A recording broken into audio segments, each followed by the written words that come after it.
All right, welcome back, everyone. My name is Gary Huang, and today I am super excited to have a live training with Chris Wozniak from Quiet Light Brokerage. How's it going, Chris?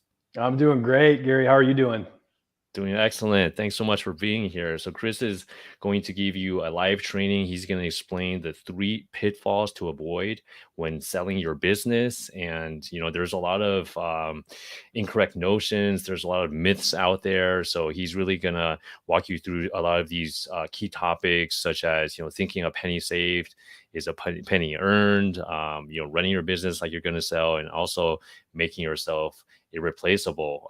So before we get started, I like to quickly introduce Chris.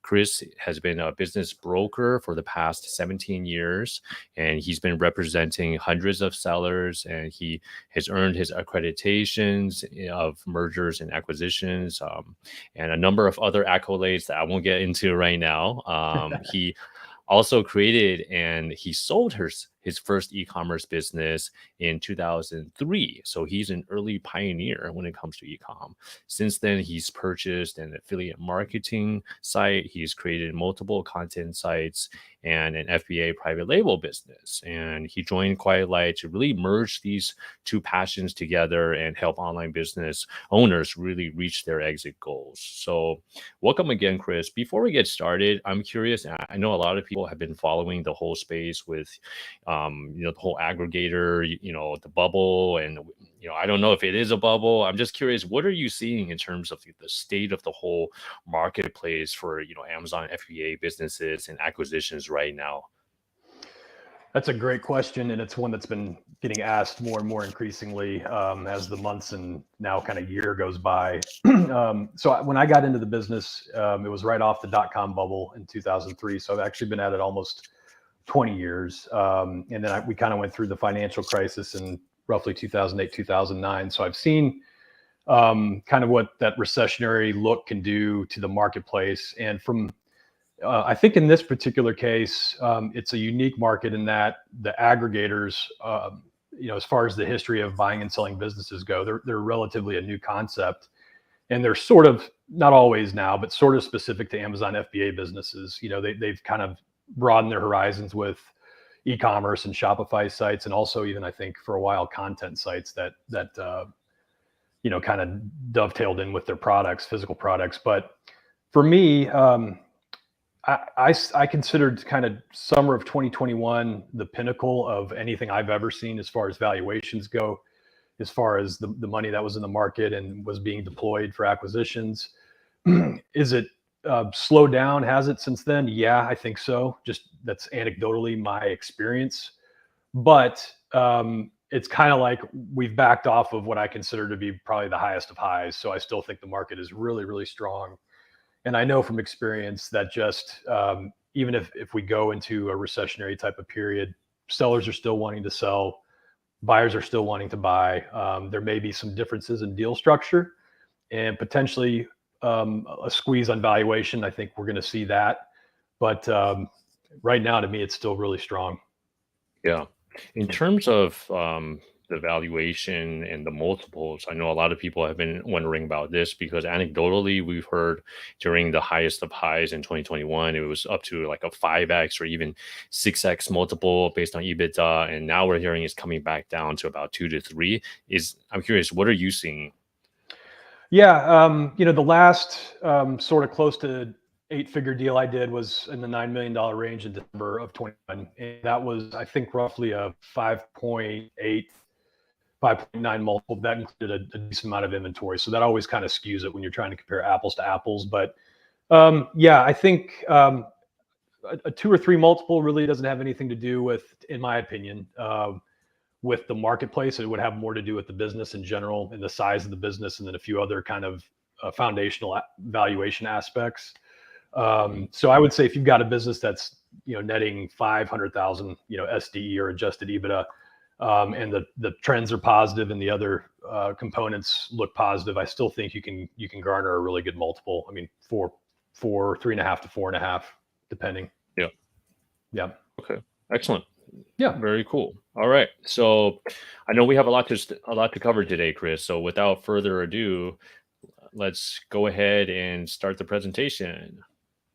All right, we'll do. Yeah, so first of all, thanks for having me. I'm really excited. I know it's probably pretty late for a lot of people that decided to watch the webinar, so I'm very grateful that people would actually spend some time on a Thursday night to listen to this. So I'm going to go as quickly as I can without rushing through it, just so we have some time for Q&A at the end.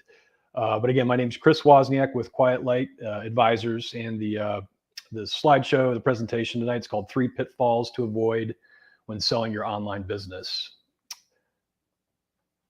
And so here are 3 sort of incorrect notions, and they kind of sound weird. I know, Gary, I think I confused you greatly by the way I had these worded, but if you'll kind of stick with me, I'll try to explain them. Thinking a penny saved is a penny earned, running your business like you're going to sell, and 3, making yourself irreplaceable. And then months ago, I added kind of a bonus, not allowing your advisor to earn their fee. So I wanted to kind of cover these and talk about them. With these pitfalls, there are so many potential pitfalls, so it's tough to narrow them down to just 3.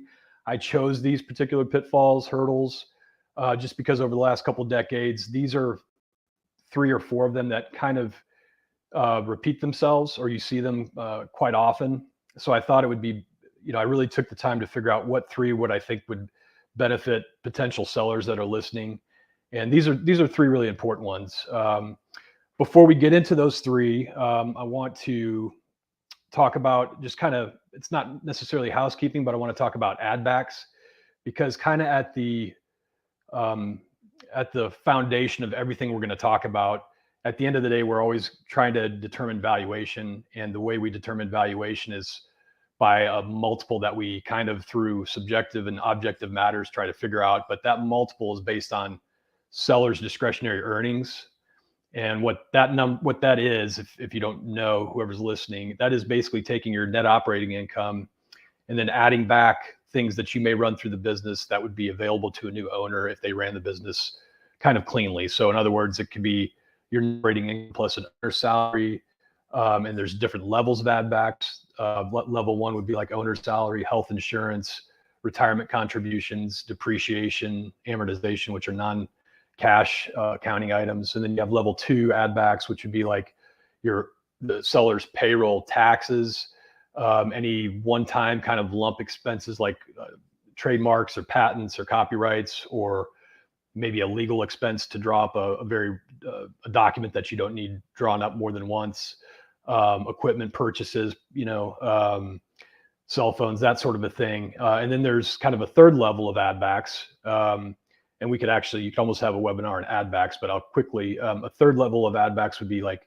if you use a credit card to purchase inventory and you get cash back on those, you can make a strong case for adding that back.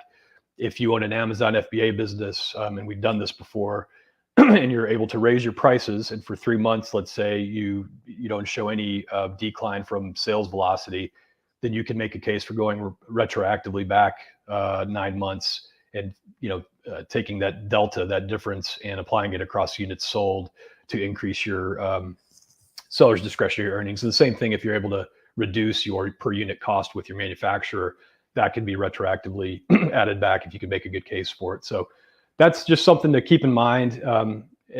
Towards the end, if you have questions about that, please feel free to ask me. But we'll move on to the actual. Chris, I think what you just mentioned, those were like 2 gold nuggets right there. I just want to make sure like nobody missed those in terms of the ad backs. And talking about having a webinar on ad backs. In fact, we did have Joe Valley from Quiet Light do a training on ad backs at the last 7-Figure Seller Summit. So if you guys haven't seen that yet, definitely check out 7figuresellersummit.com, get your free pass, make sure you watch Joe Valley's session. I mean, I think that's one of the most valuable sessions you can watch if you do want to maximize your valuation. So I just want to make sure that nobody missed what Chris said a minute ago. If you can adjust your pricing, right? If you can raise your prices and maintain the sales, maintain your BSR, for 3 months, then that would be a potential legitimate add back that you can add to your business. Is that correct, Chris? That's absolutely correct. Yeah. And that's not theoretical. That's real world scenarios. We're able to do that. Yeah. Yeah, Yeah. Yeah. absolutely. And then That's a great on the other side, what I love that he shared is, on like the sourcing side, the purchasing side. So it's not as sexy as, pricing and advertising, but if you can negotiate for a lower price, a lower unit cost with your manufacturer, that could be added back as well That's right. retroactively. Right. That's right. So Yeah, I mean, maybe with just these two tips, if you can just take away one of them, you've already gain so much value from this session. So I just wanted to make sure nobody missed that. So thanks, Chris. This is great stuff. Let's keep going. absolutely. Yeah.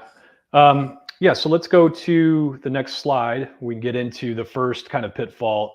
A penny saved is a penny earned. What I was trying to convey here is with a lot of business owners, we're kind of so caught up in the world of aggregators being the main and only buyers for Amazon FBA businesses. I think that's kind of who our listeners are more specifically. And if there are e-commerce listeners, this also applies as well. I, as an intermediary or advisor, I like to try to get a business SBA pre-qualified. What that does, in my opinion, is it does a few things. It broadens the pool of buyers tremendously. So if you have $1 million business and we're not SBA pre-qualified, and we can't find you an aggregator that wants to buy you, then we're most likely going to have to find kind of a high net worth individual that's got $1 million to buy you. If we can't find that, then we're going to have to find somebody else. If we can get you SBA pre-qualified, we need to find somebody with 10 to 20% down. So somebody with 100 to 200 grand. So as you can imagine, that pool widens drastically if we can get that SBA pre-qualification. In order to get that pre-qualification, we have to have tax returns that either match your P&Ls or they closely resemble them. And what you see inevitably with sellers, I don't blame them. It makes total sense. You're in business for yourself. You want to minimize your taxable income on your tax returns. I get it. It's always been done since I started doing this. But if you have any desire to sell, maybe if you can forecast in the next 2 to 3 years, my suggestion would be to firm up your tax returns, bite the bullet on showing your actual taxable income, because it'll pay off 4 or 5 times fold when you go to sell the company. And when I say that, these examples kind of show you the math very basically. So say in a tax return, you've got $1 million in revenue, you have your cost of goods at 45% and your operating expenses at 31%. The reality though, let's say, is that your tax return should really show $1 million in revenue, your COGS at 45%, but your actual true operating expenses are more like 22%. So that really increases your taxable income from 240,000 to 330,000, that's a lot. And I understand that. But if you look at kind of the math behind that, you'll see that over 2 years, you'll save $54,000 in taxes, a ton of money. Everybody gets that. If you realize though, that 90,000 of lost income, you can almost at a 3.5 times, if you show that income, that's 3.5 times $90,000 is 315,000. You've gained 90,000 in tax savings, but it's cost you 315,000 in potential valuation. We're using a 3.5 multiple. That's just for a placeholder. That number could be 3, it could be 4. We don't know. But typically, what you'll see, even if you take 2 years of your tax savings at 30%, the return, if you had not done that and you can show the income, is tremendous. So when we say a penny saved is a penny earned, try not to do that. Try to bite the bullet in the short term and pay the taxes that are owed, because it probably won't come close to the upside you'll see when you go to sell the business a couple years down the road. That's a great point, Chris. And just for people that aren't familiar with the terminology, SBA is the Small Business Association in the U.S., right? And That's correct. I assume, yeah, and I assume that's for U.S. based sellers only. Is that right? That is for U.S. based sellers only. Yeah. There are other programs though, and I'm actually using one right now where they're more credit-based facilities that are completely unrelated to the SBA. Who the SBA, to be sure, they basically, they don't loan money, they just guarantee the loans for lenders that are preferred. But we're learning of other opportunities to get financing outside of SBA, but they are the same. They require tax returns that pretty closely resemble your P&Ls. And that doesn't mean, by the way, if you have tax returns and you're part of the reason why your taxable income is so low is because you've paid yourself a big salary. That's something that a lender and an underwriter will allow to be added back. So don't think that you can't expense legitimate, real expenses through the tax return. It's just when you start doing things that are unrelated to the business where it can be problematic. Makes sense. All right. Yeah. Good stuff. Let's keep going. Yeah. Let's see. Okay. Running your business like you're going to sell. This is the second kind of pitfall. What I mean by that is quite often when I work with sellers, they kind of feel as if we get an LOI, that means we're closed or that it's kind of a done deal. And unfortunately, despite one's best efforts, to explain that this is just the beginning, we've got a long way to go through due diligence and negotiating an asset purchase agreement, those sort of a thing. The reality is sometimes sellers it's human nature to take your foot off the gas. That can look like inventory depletion, meaning maybe you have an Amazon FBA business that's been growing so fast for so long. And unfortunately, it's a great thing, but on the downside, you're continually having to up your cash outlay on increasing levels of inventory. And so what that kind of means in a real world scenario is you never get to really realize the cash that you're making and all the increases that you're seeing. It never quite catches up. And so they see it being under LOI, they've got a bunch of inventory ordered, and they realize over the next 2 to 3 months, they can really, that inventory has already been paid for. We can pull that money out of the bottom line. And I get it, that makes sense. But what happens is the buyer is going to want a business that's an ongoing concern. If the inventory is depleted, that means, especially now in an environment where there's constant supply chain issues and shipping costs and shipping timing and things getting to the U.S. on time, but sitting in on the water for weeks at a time. It's more important now than ever to make sure your inventory is continuously being ordered and stocked and projected. So, the real world scenario, I had a business that went under LOI, I think last summer of 2021. I knew the seller had a passion project that he wanted to do. And the minute that we went under LOI, he dumped a lot of money into this passion project. The deal didn't end up happening because it took a little bit longer than expected. And he had to order another batch of inventory, which he was not expecting. And money was really tight. And he had a dip in that month and then a dip in the second month. It spooked the buyer. And so that particular buyer didn't end up buying the business. And that situation could easily be avoided if you just pretend like you're not selling. Keep your foot on the gas. And I'll go to the next slide here. You'll often see, just like inventory, a reduction in ad spend. I understand because you want to conserve your cash, especially as you're getting towards the finish line. But just please keep in mind that you could have 4 years of steady year-over-year, month-over-month growth. And the minute, if we're under contract, we have 1 or 2 or 3 months of declining revenue, that is all the buyer sees.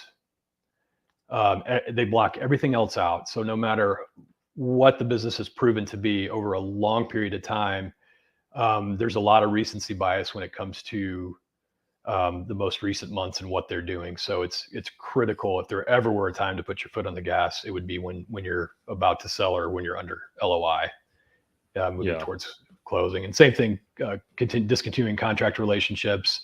Anything like that is not advised. So the opposite of that would be run it like you're not going to sell. That would mean maintenance at a minimum. Try to stay steady.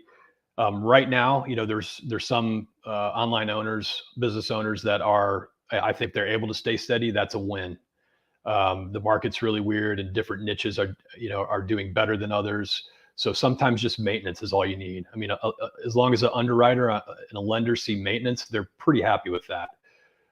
If you can show growth, like if you can manage and bear to sink a little more money into it because you know what kind of return on your ad spend you're going to get, and you feel like you've got your arms around the iOS 14 update, which I don't know if anybody does, but if you feel like you're there, then do that. Like, bet on yourself, bet on the fact that this thing may not close, because that happens. And so if you can have that kind of discipline to do that, I think it'll pay off for you. And then, critical timing again is, as I mentioned earlier, is kind of not so much that there's bad months, but those months kind of being lopsided toward the end and towards the LOI stage. We don't want that.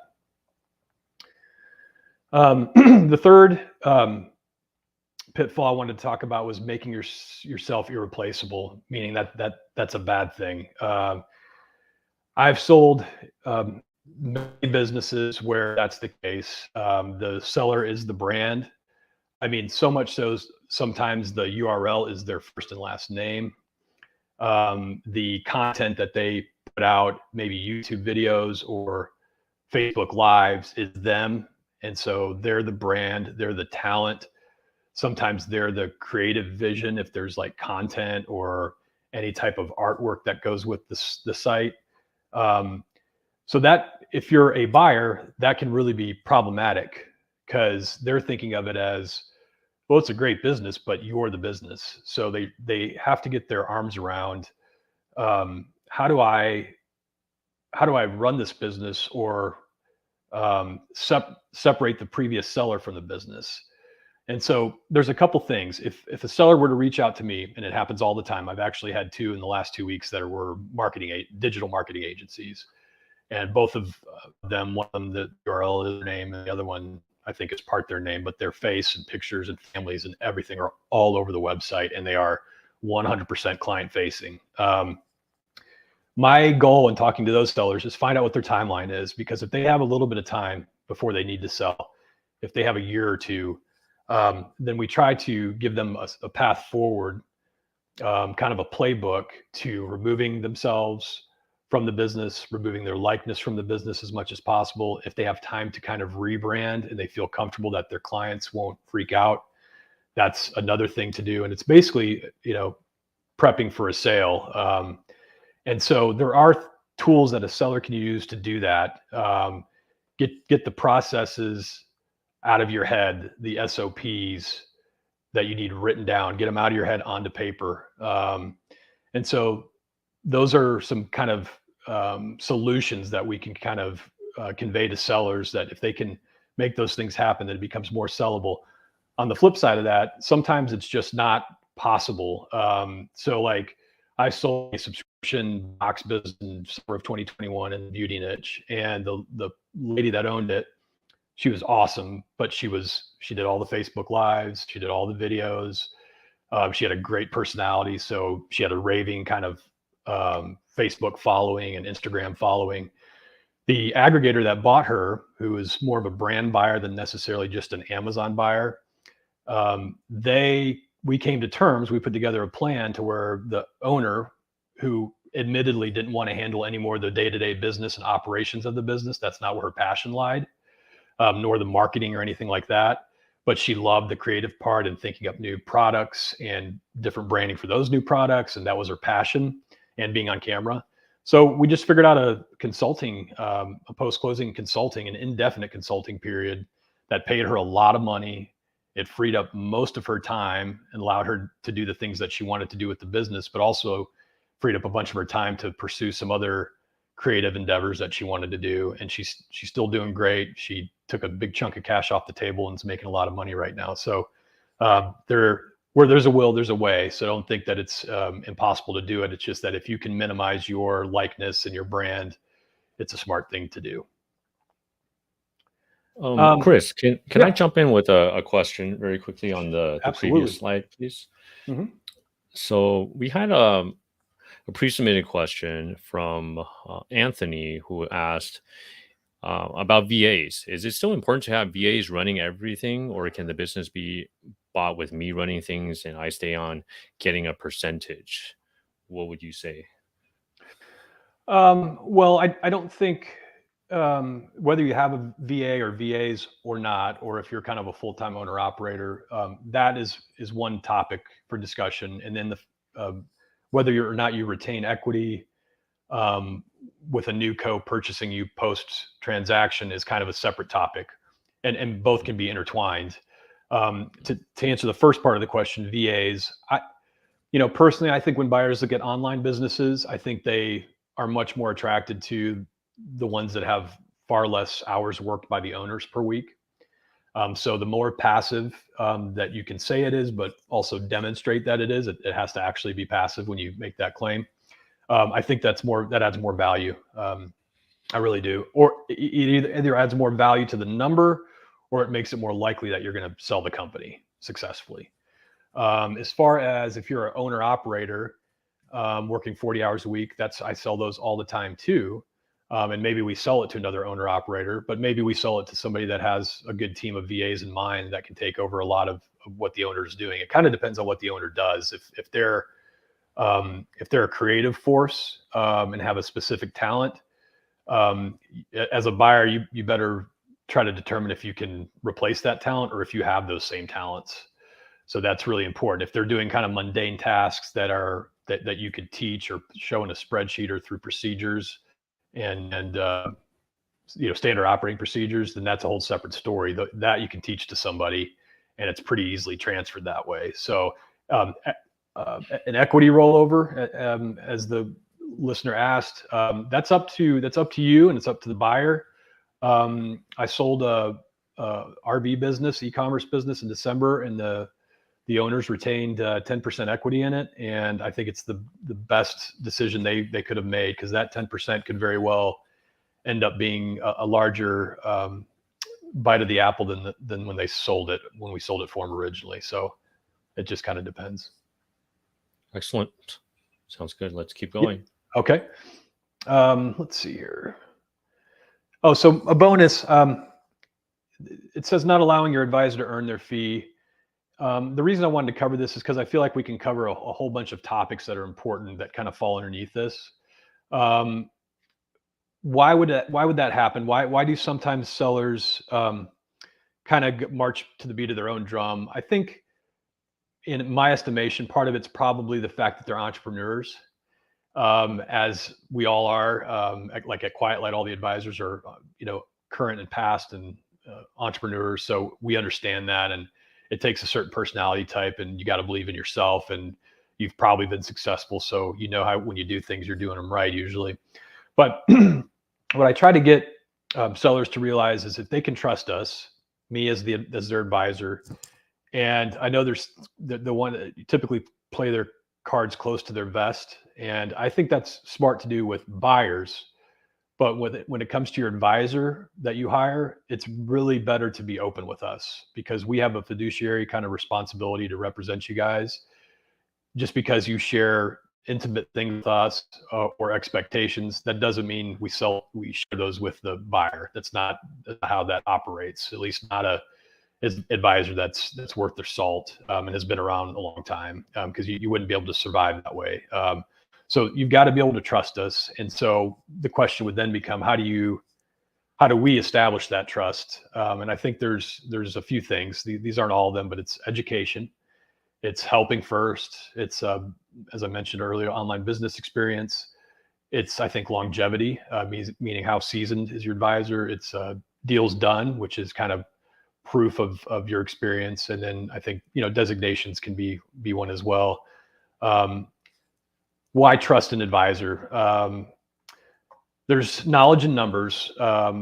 Quiet Light, in order to be an advisor with Quiet Light, you actually have to have owned and or operated, bought and sold an online business and be an entrepreneur. So that's like a prerequisite. So I think it gives us a very unique perspective when it comes to dealing with sellers. I know myself, I was a Amazon private labeler kind of on the nights and weekends for upwards of about 5 years, for instance. And so that gave me, I feel like, a pretty unique perspective when I deal with Amazon FBA sellers. I'm a content site owner, so I get online businesses from several different angles that I think makes it very helpful when we're dealing with sellers and when we're dealing with buyers, more importantly.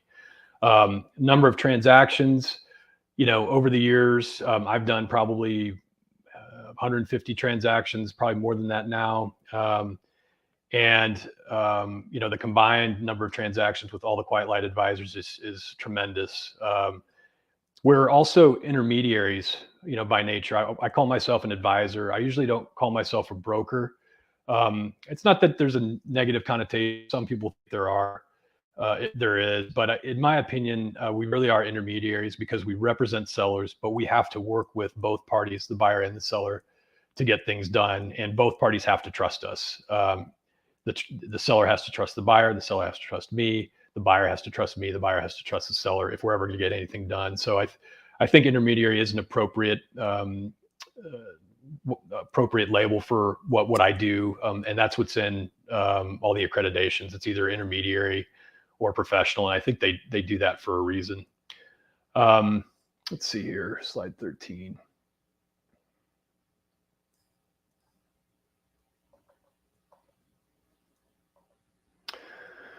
How can an advisor help a seller?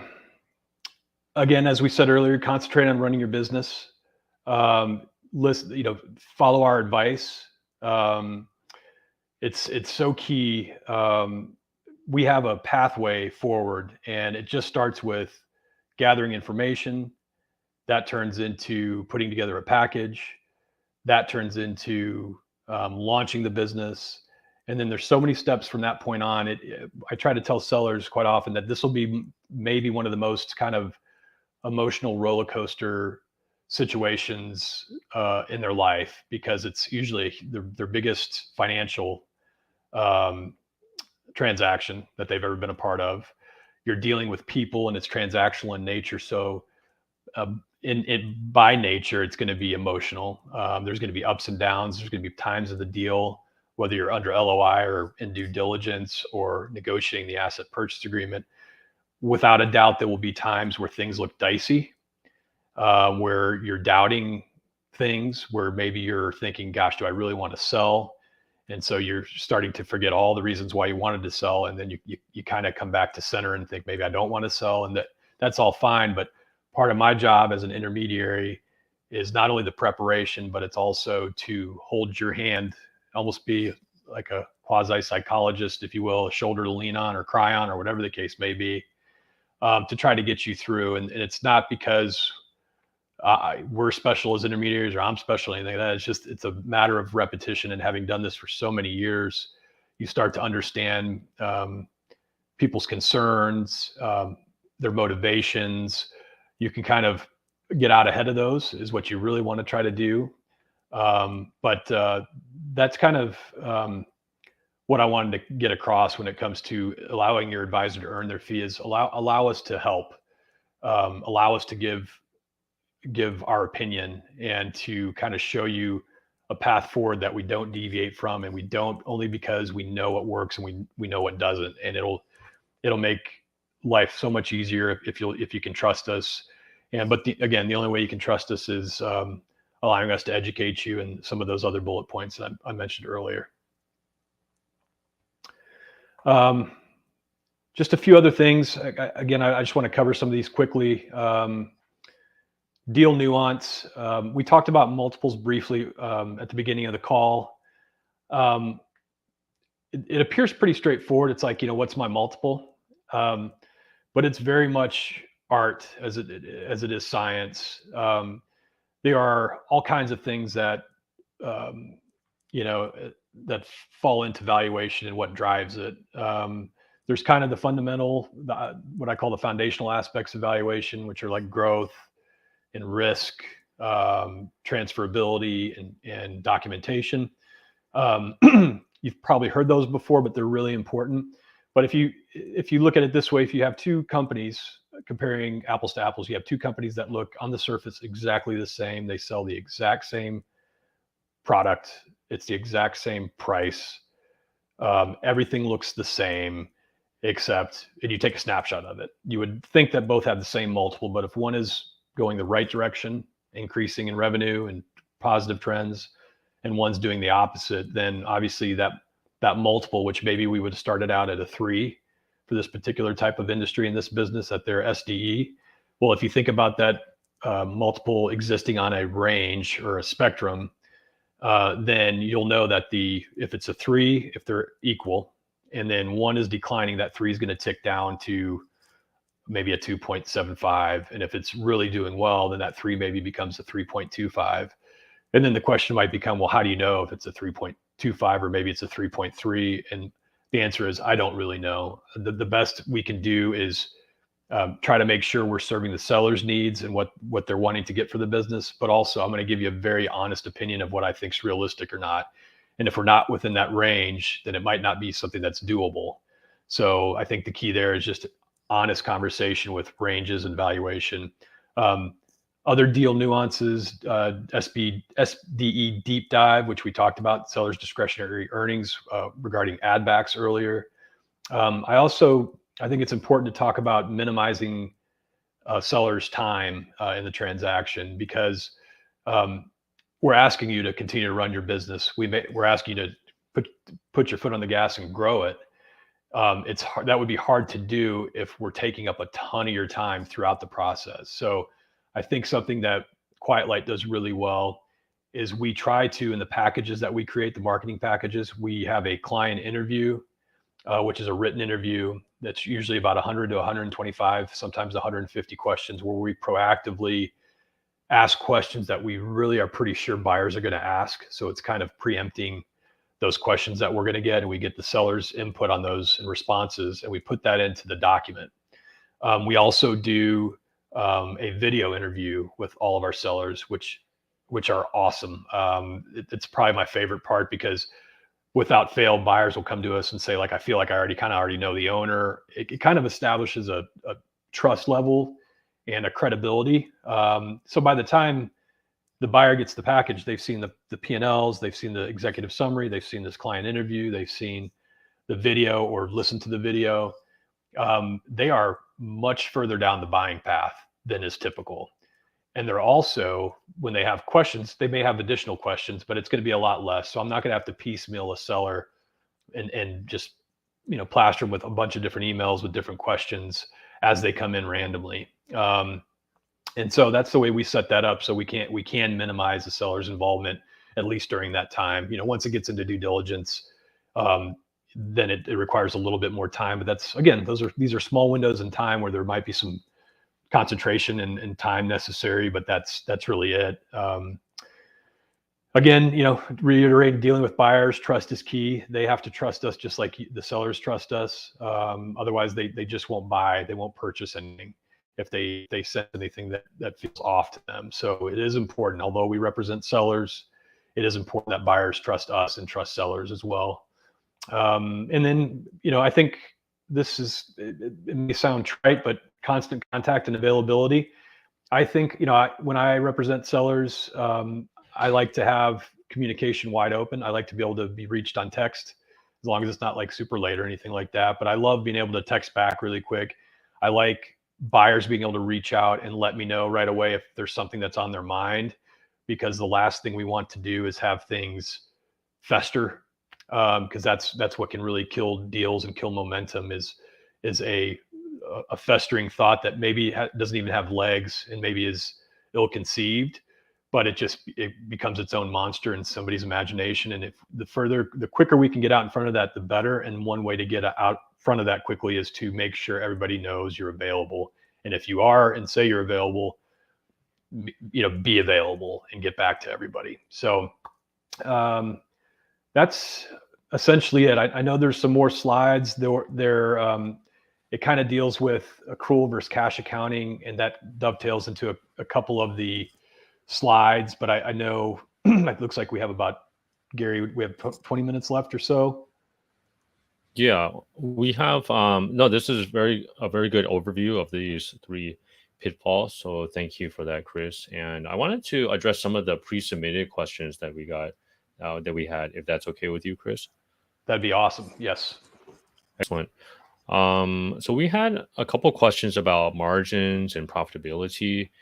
Karen asked, What percentage profit margin should be my target in order to sell my business at a decent price? It's currently around 10%, and I would like to get an idea how far off the mark I am for selling.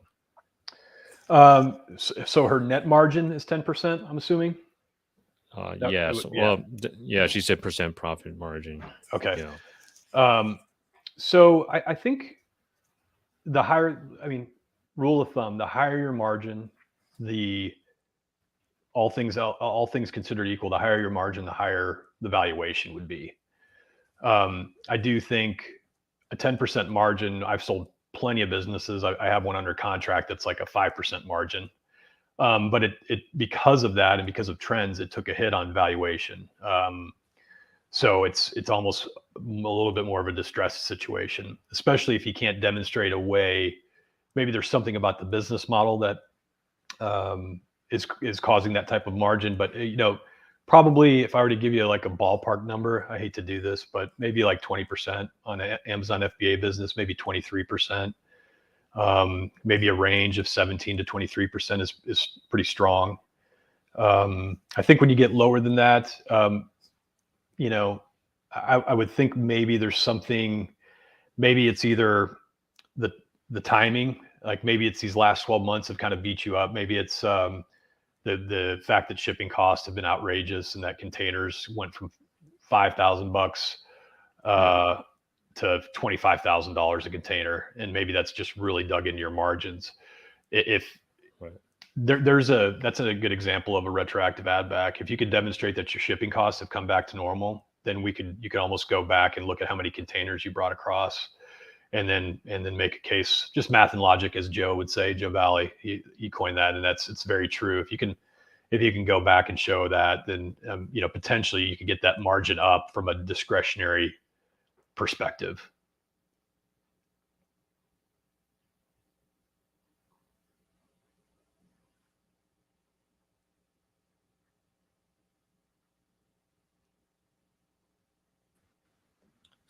So sorry about that. Oh, no worries. Did I do something?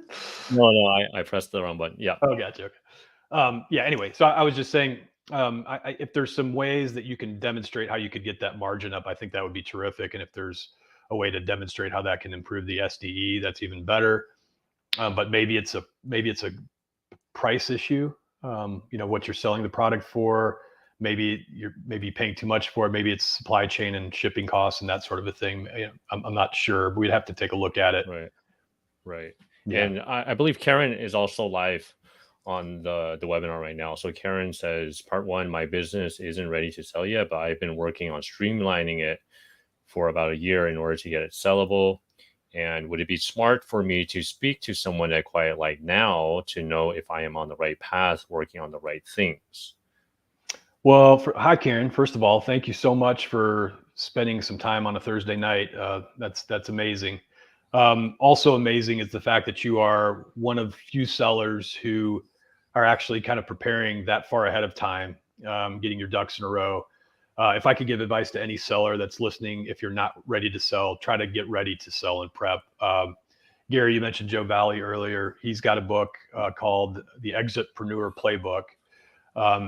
It's a suggested read, no doubt about it. If you are considering selling at some point in the future and you would like to know what should I do to clean it up, to make it more attractive when I do go to market and to get the most money for it, I think there's some really simple things that sellers can do. A few of those off the top would be making sure you're on accrual accounting versus cash.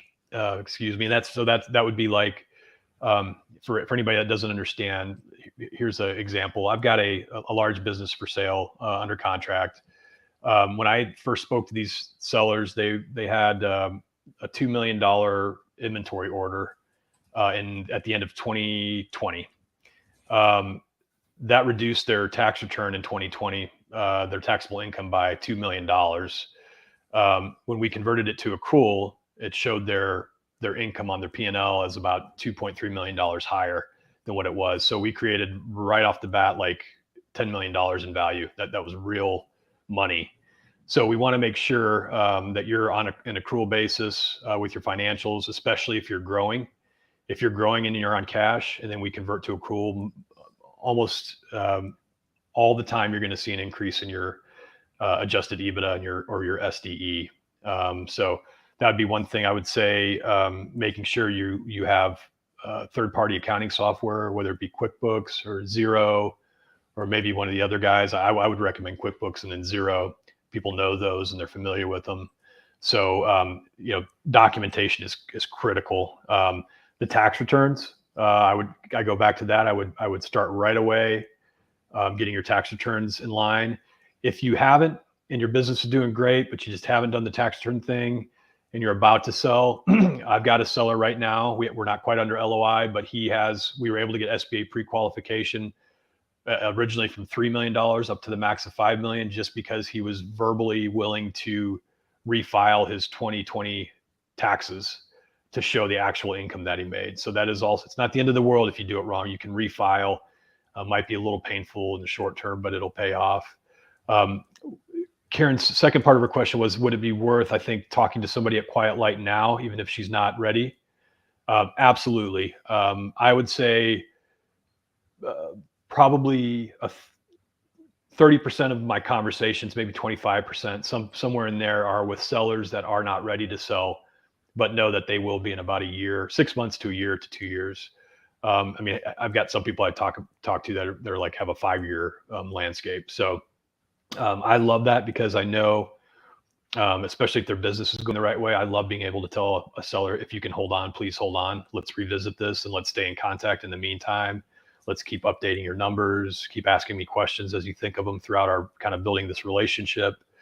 I love that part of it. That business I mentioned earlier in the RV space that I sold in December, that was the same thing. They first contacted me at the very end of 2020. And then we didn't engage them until after the first quarter of 2021. And had they they engaged me at the beginning of 2020. Long story short, though, they waited about a year before they engaged, and it added about $4 million on the sales price by doing that. So absolutely. Yep. Thank you for that. And I wanted to share Chris's the Quiet Light website page with Chris's contact details. So for anyone like Karen that would like to follow up, you can connect with Quiet Light at that website. Sorry, I think we left out a space in that URL. So let me just make sure that you guys can click through. And also, talking about Joe Valley's book, The Exitpreneur, Joe was very generous to offer his book for free to the 7-Figure Seller Summit community. So after you connect with Chris, be sure. So I know that Sismac, pardon me if I'm mispronouncing your name. What's the book's name again? So The Exitpreneur's Playbook, by Joe Valley, and it's free for our 7-Figure Seller Summit community. And you can get that at quietlight.com/7-figure-sellers-book. So you can click through to get that. So we like to thank Quiet Light and Joe for that. All right. For sure. Excellent. And if anyone else has questions, guys, feel free to drop in the chat. So Chris has helped, I believe, over 120 sellers sell their businesses. So I'm sure he has a wealth of experience from all different angles, seeing all different businesses and all these pitfalls and successes that he's been through. So please use him as a valuable resource, since we have him live on the call today. And I saw that there were a couple other user pre-submitted questions. Just one sec. There were...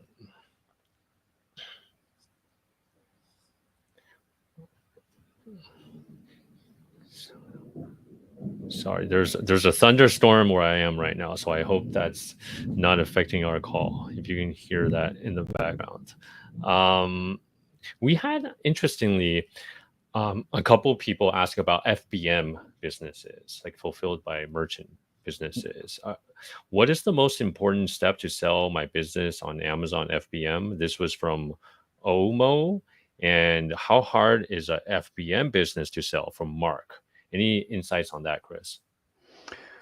In my opinion, I don't see much of a difference. Well, I guess it depends on the situation. If you're an FBM business and you have your own warehouse and you're performing your own fulfillment and your own logistics and picking and packing and shipping, and you've got your own crew that does that you pay, that becomes less attractive to more buyers.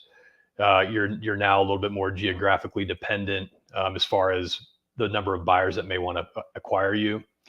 But if you're an FBM seller and you've got a really good 3PL that you use, and it's cost effective and it doesn't require a lot of your time to manage, I don't see why that would be much different than an FBA business. So I think you can very much get a very strong multiple for an FBM business. I think always, if you can be multi-channel, FBA and FBM, if you need to. I dealt with so many sellers that have both, that kind of do both, and then also have maybe Shopify. Maybe you're on Walmart. Maybe you are kind of zigging when everybody else is zagging, and you're trying to get back into brick and mortar from a wholesale perspective, which is an idea. So yeah, it's very, very much sellable and attractive to buyers, FBM. Excellent. And follow-up question from Karen. A lot of my revenue is now coming from wholesale. My products are in about 40 retail stores and now overpassing my Amazon revenue. Does that present a problem for buyers that just want FBA businesses? Well, I can't speak for aggregators, and I know that landscape has changed quite a bit recently. I can speak from general buyers' perspectives, and that is the more channels you have, the more diversification, the stronger I think it makes your business. I also think I love the wholesale side of it. It's funny that you brought that question up right after I said going back into brick and mortar. That's what I meant when I said that, and I think the expansion potential, if you can get into one of the big boxes, one of the chains, is tremendous. And even if you're cash strapped, I mean, you can factor invoices and still fulfill major initial orders. And no, I don't see. May a particular buyer, maybe an aggregator, want something that's purely FBA versus something that's FBA and wholesale. I'm really not sure. I think a lot of the aggregators seem to expand their scope of interest from not just FBA, which is what I feel like it kind of started as, to, again, e-commerce and Shopify and sometimes content and that sort of a thing. But wholesale, I don't know. I can just tell you from a general buyer's perspective, that would be a very positive thing. Excellent. All right. So those were all of the questions that we had for today. So Chris, for people that want to connect with you, what's the best way? Is it to go to this website, or what's the best way to connect with you? Yeah, you could go to that and just click on the button that says connect with me. The other would be if you just want to email me. My email address is woz@quietlight.com. And so there's if you want to connect with me, just shoot me an email or go through this link, and I'm happy to answer any questions you have. I'm an open book. You won't be bothering me. That's what I do for a living. So I love to answer questions. I love the Q&A side of things, whether it's live or through email. So please reach out. I'm sure people will think of things tonight while they're staring at the ceiling. And if you do, write it down and let me know what it is. And I'm looking forward to it, and I hope I can help some people.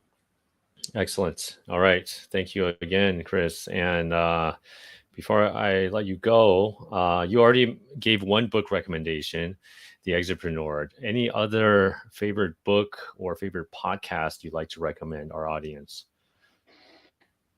Does it have to be business related? No, it could be anything. No? Yeah. I've kind of gotten into a podcast called Smartless, and it's got Jason Bateman and Will Arnett, and the other guy's name escapes me right now, but it's a really funny podcast. So if once a week, if you just want to laugh a little bit and take a break, it's called Smartless on Spotify. So those are the guys from Arrested Development, right? That TV show. Yeah. They're Okay. buddies outside of the show, and they're hilarious. So that's cool. Okay. Okay, we'll check that out then. And last question, I'm always about the 80-20 rule. So if you were to distill down everything we talked about today, what would be the number one recommendation that you would like to leave our sellers with?